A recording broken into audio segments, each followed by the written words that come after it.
چما ہے، چیس ہے اور جو خرافات ہیں جن سے ہم ٹائم پاس کرتے ہیں، ان تمام چیزوں کو میرے دوستو ہم اپنی زندگی سے بھی نکال دیں، تمام ٹائم پاس کی چیزیں، اور اپنے گھروں سے بھی نکال دیں، تاکہ وقت ہمارا صحیح استعمال ہو سکے اور رمضان کی رحمتیں، برکتیں، مغفرتیں، تمام نور ہے، ساری چیزیں ہم رحمتیں پا سکیں۔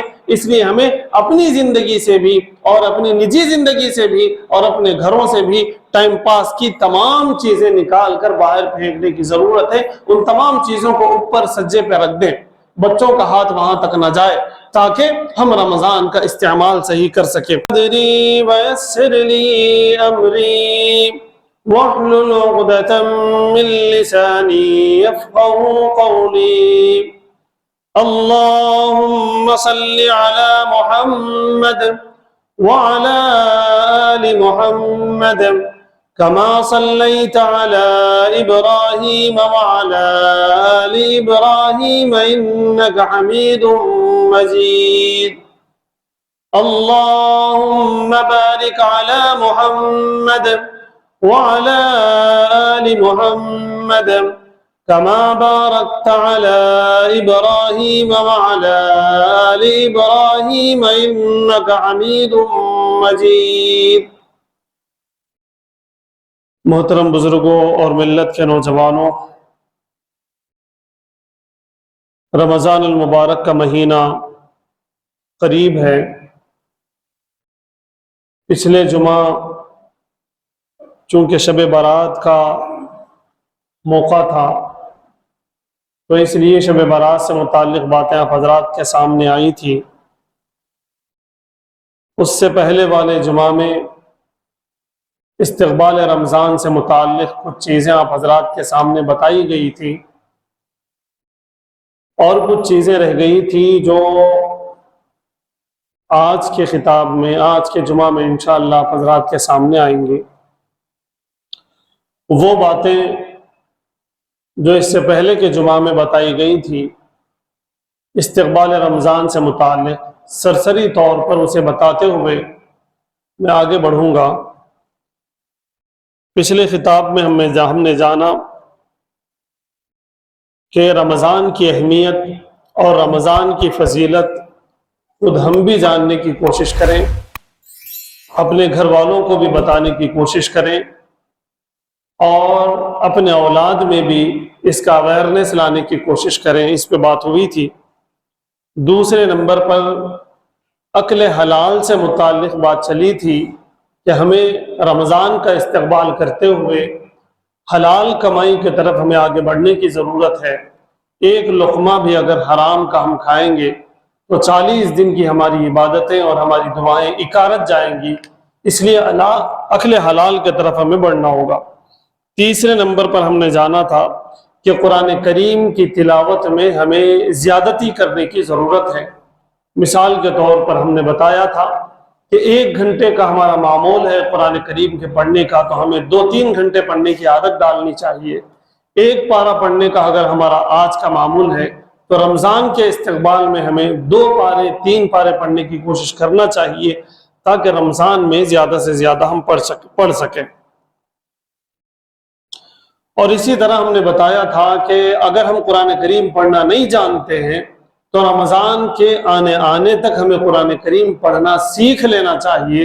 کم سے کم ہمیں قرآن کریم سیکھنا سٹارٹ کرنا چاہیے۔ اس طرف بھی ہمیں توجہ دینے کی ضرورت ہے۔ اور اسی طرح ہم اپنے گھر والوں کو بھی پوچھ لیں کہ قرآن کریم پڑھنا آتا بھی ہے یا نہیں ہے۔ اگر نہیں آتا ہے تو ان کو بھی پڑھانے کی کوشش کریں۔ اولاد کو بھی دیکھنا چاہیے کہ قرآن کریم پڑھنے آتا ہے یا نہیں۔ اگر نہیں آتا ہے تو ان کو بھی سکھانے کا ہم معاملہ سٹارٹ کرنے کی ضرورت ہے۔ اسی طریقے سے ایک اور چیز ہم نے جانا تھا کہ رمضان المبارک کے استقبال میں ہم اپنی زبان کو ذکر کا عادی بنائیں۔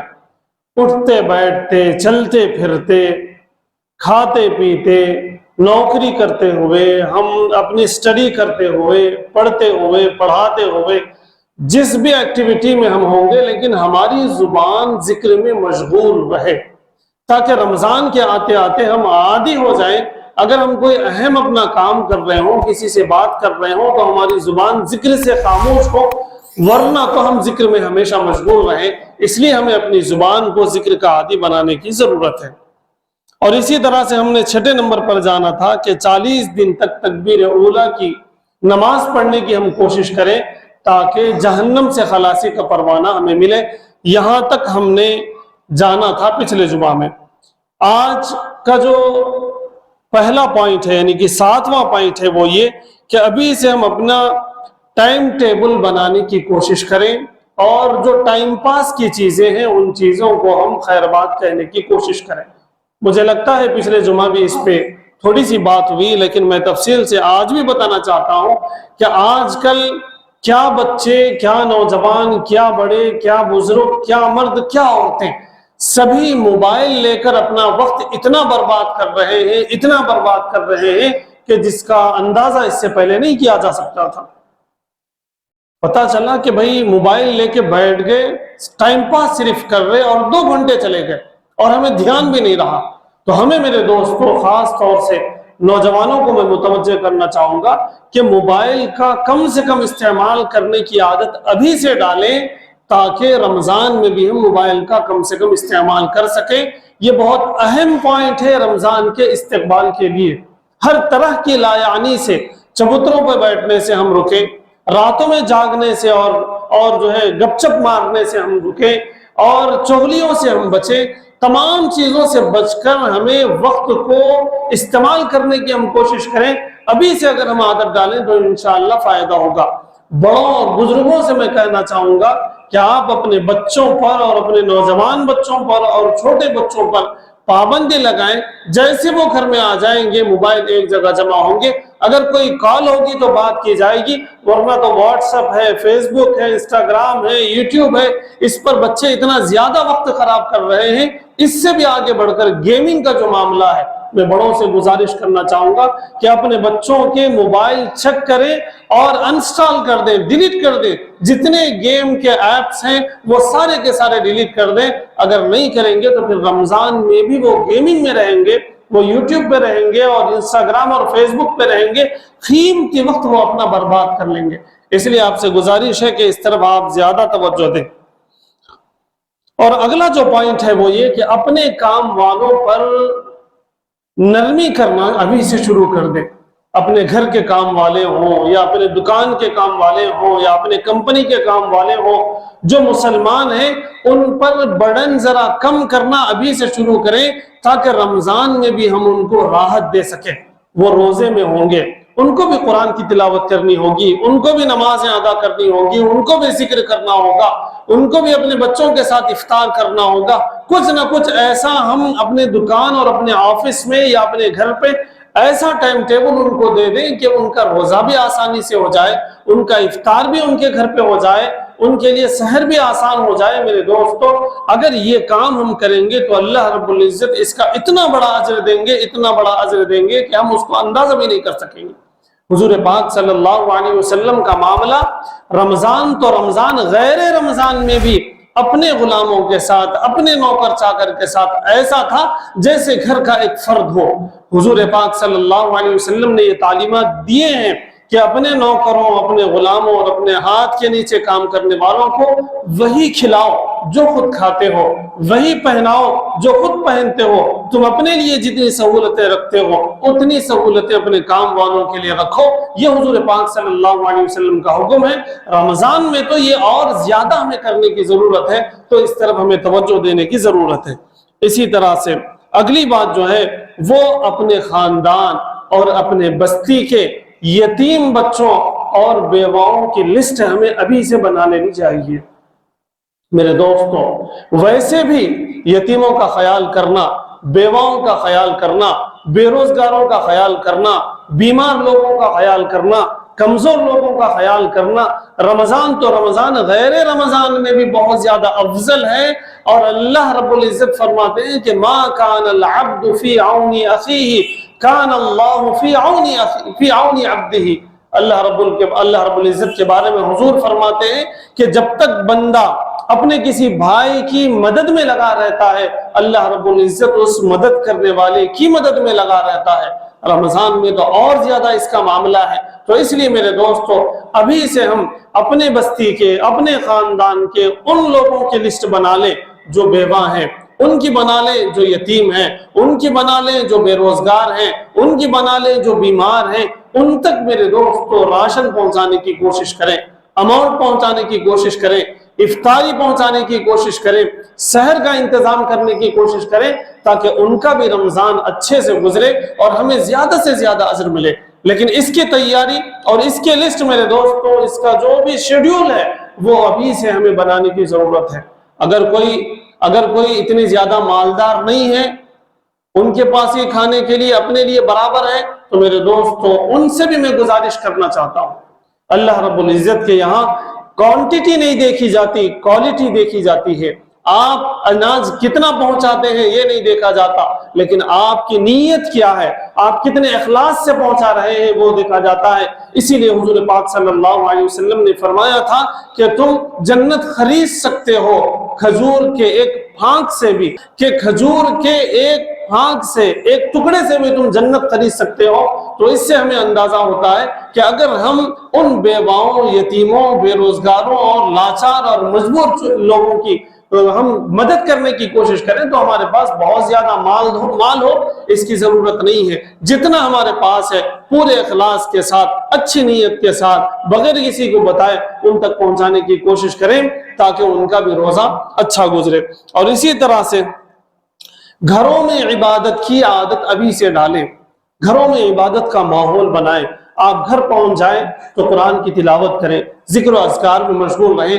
جب کوئی بھی باہر سے اندر گھر میں آ رہے تو ان کو ایک ماحول ملے، کہ ہمیں قرآن کی تلاوت کرنی چاہیے، ہمیں ذکر و اذکار میں بیٹھنا چاہیے، ٹی وی ہمارا بند ہو، موبائل ہمارے بند ہو، بلکہ اللہ کی عبادت میں، اللہ سے لو لگانے میں ہم اپنے گھر کا ماحول بنانے کی کوشش کریں۔ اور اس کی کوشش میرے دوستو رمضان کے استقبال کے لیے ابھی سے کریں۔ ابھی سے اگر ہم کوشش کریں گے، اپنے بچوں کو قرآن کی تلاوت کے لیے بٹھائیں گے، خواتین کو بٹھائیں گے، خود بھی بیٹھیں گے، تو رمضان میں زیادہ سے زیادہ ہم بیٹھ سکیں گے۔ اس لیے رمضان کے استقبال میں یہ بات بہت اہم ہے کہ ہم گھروں میں عبادتوں کا ماحول بنائیں، لایانی چیزوں کو ہم گھروں سے نکال دیں۔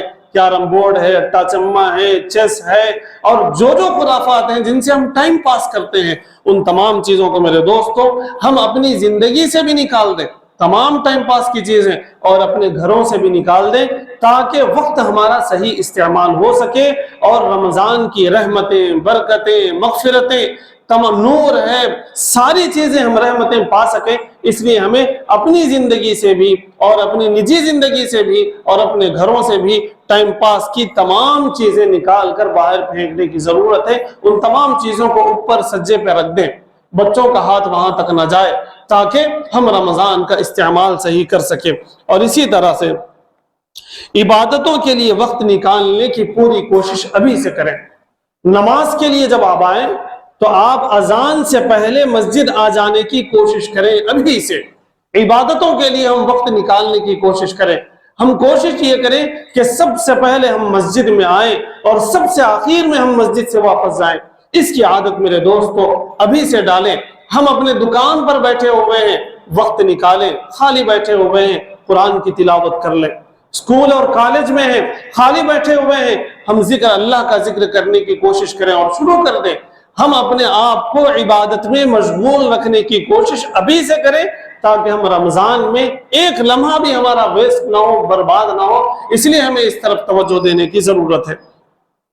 اور اسی طرح سے فارغ وقت کو، آج کل ہمارے پاس فارغ وقت بہت ہے، خالی وقت بہت ہے، تو اس خالی وقت کو بھی استعمال کرنے کی کوشش کریں۔